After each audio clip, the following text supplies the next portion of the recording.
Remember, we're live on Facebook. You can find us there on our Facebook page at 32FM 949 Ibadan. You can also find us on YouTube as well, where we are streaming. Okay, let's get right straight into the camp of the Super Eagles of Nigeria. Starting with this something that's been, maybe it's beginning to cause a bit of controversy, maybe and maybe not, because one man is conspicuously missing in the camp of the Super Eagles of Nigeria. It is the assistant coach Daniel Amokachi. Is not been found anywhere near the camp of the Super Eagles as they prepare to take on South Africa tomorrow. Now the question is, where is Daniel Amokachi? Where is he? Now there's been conflicting reports across. While some reports are saying that he took excuses from his boss, quote unquote, Finidi George, to say that he will not be available for this game. Now some other reports are saying that is not true, that he actually rejected the contract that was given to him by the NFF, and there were reports that the contract was a pay-as-you-go basis, like every time you're in camp, you're working, that's when you get paid, that they're saying that he rejected that. So it's not quite clear what exactly the issue is with Daniel Amokachi, but what we can tell you is that that man has been nowhere to be found in the camp of the Super Eagles of Nigeria as they get ready for that game tomorrow. Now, Maduka Okoye, though, is now joined up with the rest of the team. He traveled by road from Calabar as he could not see a connecting flight directly to Uyo, but now he's joined up with the rest of the squad, and the team is finally complete. Okay, so we're getting ready for tomorrow. That's against South Africa. And of course, what we played at the African Cup of Nations, where we went into penalties and it was quite a very close game for us. But standing captain Wilfred Ndidi has been speaking. He says the delayed arrival of some players in camp hampered preparations for that game. But then he said the team will give their best, their very, very best, to ensure they win this very, very crucial time. We're going to take a moment to listen to Wilfred Ndidi here. It is Scoreboard on 32FM. The way we performed at the AFCON has actually raised some standards, and then the expectations now is really, really high. And I think this is same players, same. Even the coach was still there with them at the AFCON. So I think we just need the support, and then we'll try and do our best, because we know these two games are very important. But first and foremost, we have to focus more on the South African game. Whatever happens in the South African game actually gives us the confidence to go for the next one. But the most important game now is the South African game. Yeah, of course, it makes it even more difficult, because looking back to what we did in the AFCON is now they'll come for revenge. And for we as a team, we know that we're actually expecting that, because it's not going to be an easy game, because these guys, they when they look back and know the fact that we actually knocked them out in the semi-final, I think it will be a difficult game, but also an interesting game. Okay, the voice of the standing captain of the Super Eagles of Nigeria, Wilfred Ndidi, says it's going to be difficult, it's going to be interesting, but of course they believe that it's very, very crucial and they can get victory in that game tomorrow. Now let's look at some other results of matches played already. Yesterday we had Central African Republic defeating Chad by a goal to nil, and that result means that the Black Stars of Ghana have dropped to 5th in Group I, and that's ahead of their own game today, where they are away to Mali. And that victory for Central African Republic over Chad ensured that they will start today in today's game placed in 5th. But for Central African Republic, that was their first win of this campaign, and now they're up to 3rd pending the other matches. Now to other results, Namibia played a 1-0 draw with Liberia. Sierra Leone defeated Djibouti 2-1. Togo played a 1-0 draw with South Sudan. Tunisia defeated Equatorial Guinea 1-0. Equatorial Guinea, who are in some sort of issues with FIFA, and Emilio Insue there. Okay, two matches coming up today. Just a quick roundup of some games. It's Malawi against Sao Tome and Principe, Congo against Niger Republic, Guinea-Bissau against Ethiopia, Libya against Mauritius. We've got Sudan going away to Mauritania, Algeria against Guinea, Benin Republic and Rwanda. Of course, Nigerians should keep an eye on that one, because those teams are in our group as well. We've got Mali against Ghana and Senegal against the DR Congo. Those are the fixtures from the World Cup qualifying campaign right in Africa for today. Okay, moving on from there, before we take a very quick commercial break, I'm going to tell you real quick about, let's talk about the FIFA Under-20 Women's World Cup, because the draws were held yesterday, and finally we know where we are. Nigeria have been ranked in Group D with Germany, Venezuela, and Korea Republic. Our first game is going to be against Korea Republic. Remember, we've been finalists twice in this competition, and maybe this time around we'll be one step further to actually win. So that's where the Under-20 Women's team have been ranked for the Under-20 Women's World Cup. Okay, very quick commercial break. We'll return to continue with the show. There's still a lot to talk about, especially with the Euros. We'll be back in a bit.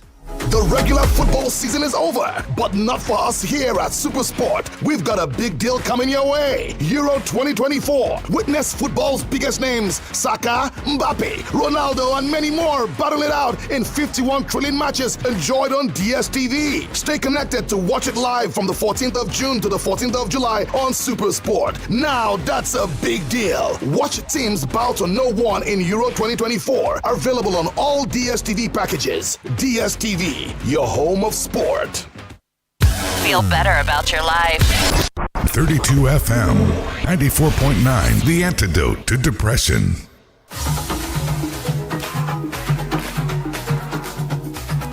Okay, we're back. It is still Scoreboard right here on 32 FM 949, and this is the voice of blessing for FOWOWE. Remember, you're live on Facebook and YouTube, and you can stream us live there this morning. All right, let's talk about the French Open real quick before the Euros here, where 𝐂𝐒𝐏 is now the new world number 2, and that was after Sabalenka was surprisingly knocked out yesterday. She was shocked by 17-year-old Mira Andreeva in the quarterfinals of the French Open in 3 sets. I think she was struggling with illness, but then for Andreeva, that is, a dream come true, really, to be able to get to this stage of the Grand Slam. Earlier in the day, yesterday, we had Jasmine Paolini reaching the semi-finals with another stunning 3-set victory over Elena Rybakina. The Italian 12 seed shocked the world number 4 in 3 sets, 6-2, 4-6, 6-4.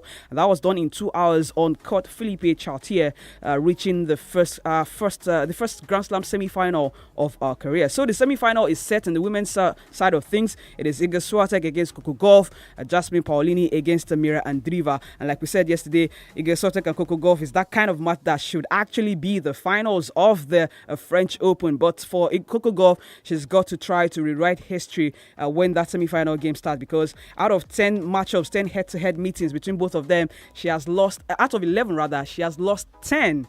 I mean, that is a staggering number that she must overcome. And the men's side of things, we've got Alexander Zverev, who's also into the semi-final for the 4th year in a row after defeating Alex de Minaur in straight sets. And we also have the other semi-final. Now we'll be facing Casper Ruud, who got a walkover just because Djokovic, couldn't continue because of injury. And now in the other semi-final, we've got Yannick Sinner, who'll be up against Carlos Alcaraz. That's the update there from the French Open. And moving on to Euro 2024, in terms of preparation, there were friendly games played yesterday. France got a 3-0 victory over Luxembourg. And of course, the man of the moment, Kylian Mbappe, he got a goal and provided 2 assists. Randa Kolomwani was also on the score sheet, and Jonathan Klaus was on the score sheet as well. And in that particular game, Olivier Giroud became the oldest player to play a match for France and for the French national team at the age of 37 years, 249 days. And for the 3 Lions of England, the man James Maddison has been dropped and will not be heading to the Euros. Let's join our partners at the BBC for the BBC Premier League update.